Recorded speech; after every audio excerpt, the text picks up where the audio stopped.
Примера. Как се учат децата? Чрез подражание, чрез пример.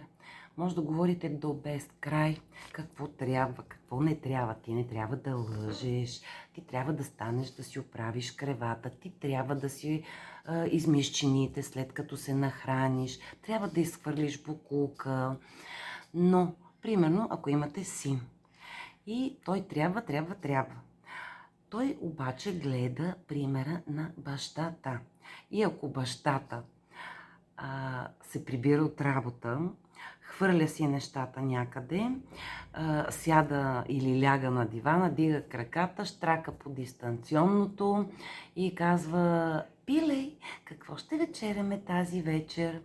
И вие почвате да се суетите, принасяте масата, приготвяте, а бащата през това време си почива, защото вие се предполага, че не сте била на работа, починала сте си цял ден и от вас се очаква да сте една перфектна, прекрасна домакиня, евентуално свободна след това изцяло и на негово разположение, така сещате се.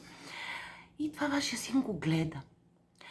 Как очаквате, примерно на 5-16 годишна възраст, когато вече се чувства така достатъчно голям, самостоятелен, той да прави нещо по-различно, да не ви блъска вратата под носа и да ви каже: "Я му остави на мира", защото ти му кажеш: "Абе, пак ли тази стая накочена, пак ли не си прибрал чорапите, къде ходиш цял ден, имаш в електронния дневник пак забележка или поредната двойка", и така нататък.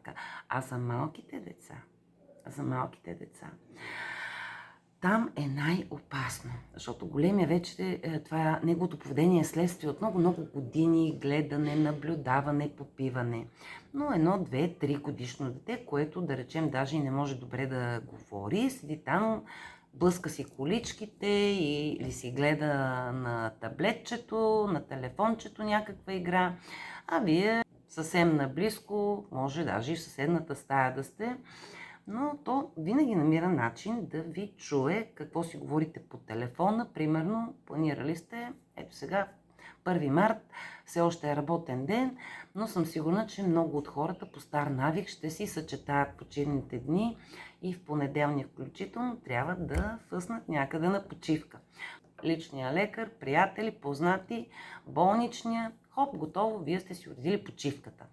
И ако детето ви стане слушател, свидетел на подобно уреждане, какво се случва?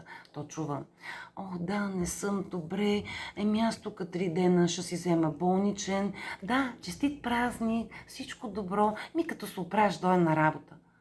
Затваряш телефон и му кажеш: айде да спрятаме багажите на бащата, примерно, на по-голямото дете и малкото. Не говорихме за малкото.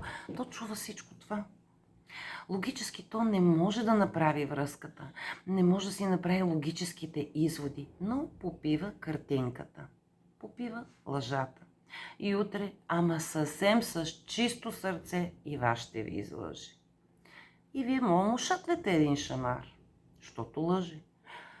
И какво се случва? Детето ще си мисли: какво се случи? Пак съм виновен. Правя това, което са ми показали.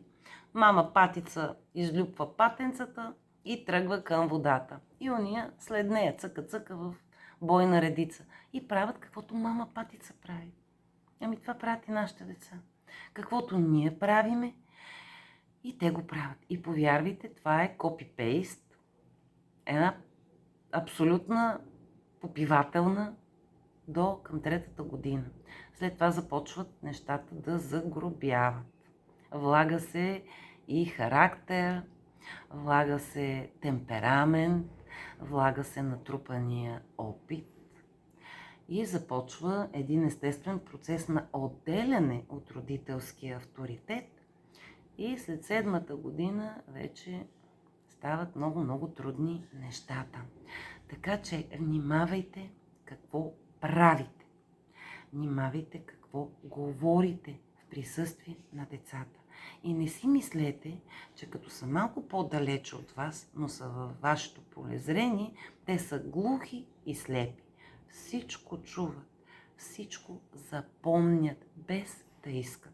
Това е един несъзнателен процес, който природата им го е дала, за да може да гарантира оцеляването. Ако едно дете не копира родителите си, то е осъдено да не оцелее. Само копирането на поведението на родителя му гарантира, че то ще оцелее. Защото за да станете родител, вие сте жив, а за да сте жив, сте оцелели. И този пример, този механизъм се предава на децата. Но ние сме едни, може би, по-висши същества, не знам. Така пише по учебниците, че сме върха на хранителната верига, защото сме мислещи същества. И променяме чрез мисленето си нашите рефлекси. Да, включително и рефлексите може да си променим, но най-вече нашите инстинкти. Защото, пак казвам, след като сме оцелели, механизма при нас работи и ние го предаваме на децата си. Но дали наистина искаме да предадем негативите на децата си? И ако е така, бъдете доста добре обоснована и не лъжете, като казвате едно, изисквате едно от децата, а вашето поведение е съвсем различно. Децата копират. Те не чуват, не прави това. Те виждат какво да правят. Хубав празник ви желая!